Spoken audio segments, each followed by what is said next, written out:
Line ಸ್ಕೂಲ್ಗೆ ಮನೆ ಕಟ್ಸಿದ್ಕ ಸ್ಕೂಲಿಗೆ ಓದ್ತಿದ್ರಿ. ಆ ಟೈಮ್ದಾಗ 3 ತಿಂಗಳ ಮೊರಾರ್ಜಿ ಎಕ್ಸಾಮ್ ಇತ್ತು ಅಂತ ನಾನು ಸ್ವಲ್ಪ ಕಿವಿಗೆ ಬಂತು. ಲೈನ್ ಸ್ಕೂಲ್ ಒಳಗೆ ಯಾವುದೂ ಹೇಳ್ತಿದ್ದಿಲ್ಲ, ಮೊರಾರ್ಜಿ ಹೇಳ್ತಿದ್ದಲ್ಲ, ಸೈನಿಕ್ ಹೇಳ್ತಿದ್ದಲ್ಲ, ಏನೂ ಇಲ್ಲ. ಆ ಮಾರ್ಗನೇ ಅವ್ರು ಹೇಳಂಗಿಲ್ಲ. ಯಾರು ಭೀ ಲೈನ್ ಸ್ಕೂಲ್ ಹೋದ್ರೆ ಅಂದ್ರೆ ಕೇಳಿ ಮಕ್ಕಳಿಗೆ ಹೇಳಲ್ಲ, ಯಾವ ಮಾರ್ಗನೂ ಹೇಳಲ್ಲ. ನಮ್ದೇ ಆದ ಪಾಠ ತಮ್ಮದೇ ಆದ ಏನು ಜನಪದ ಹೇಳ್ತಾರೆ.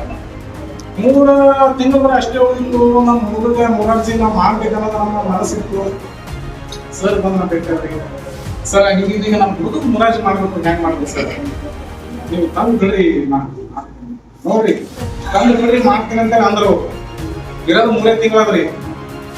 ಹುಡುಗರು ತಂದು ನಾ ಬಿಟ್ಟ ಅವ್ರ ಸ್ಕೂಲ್ ಒಳಗೆ 3 ತಿಂಗಳು ಎಕ್ಸಾಮ್. ಸರ್ ಅಲ್ಲ ಸರ್, ನೋಡಿ 2 ತಿಂಗಳು ಒಳಗ ಹ್ಯಾಂಗ್ ಮಾಡ ಸರ್, ನೀವು ಏನು ವಿಚಾರ ಮಾಡ್ಬಿಟ್ರೆ ಹುಡುಗ ಮಾಡೋದು ನಮ್ಮ ಕರ್ತವ್ಯ, ನಾ ಮಾಡ್ತೀನಿ ಬರ್ಬೇಕು. ಸಿದ್ಧಾಂತ ಲಾಸ್ ಆಗ್ತದೆ, ಇವ್ರ ಬಳಿ ಆಗಂಗಿಲ್ಲ.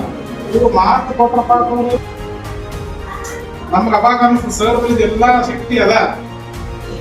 ಇಂಥ ಶಕ್ತಿ ಸರ್ ಬಳಿ ಯಾಕೆ 3 ತಿಂಗಳಾಗ ನಮ್ಮ ಹುಡುಗರು ರೆಡಿ ಮಾಡ್ಬೇಕಾದ್ರೆ ಮತ್ತು ನಮ್ಗೆ ಯಾಕೆ 3 ಹುಡುಗರು ಹೌದು ಸರ್ ನಿಮ್ಮ ಬಳಿ ಹಾಕಿ ಅವ್ರಿಗೂ ಅದೇ ಮಾಡ್ರಿ, ಅದೇ ಮಾಡಕ್ಕೆ ತೋರಿಸ್ರಿ, ಅಲ್ಲೇ ಇದು ಮಾಡ್ರಿ. ಅಲ್ಲಿ ನಮ್ದು ಎಷ್ಟು ಅವ್ರ ಬಳಿ ಶಕ್ತಿ ಇರ್ಬೇಕು. ಅದಕ್ಕೆ ನಮ್ಮ ಮಗ ಕಂತಾನ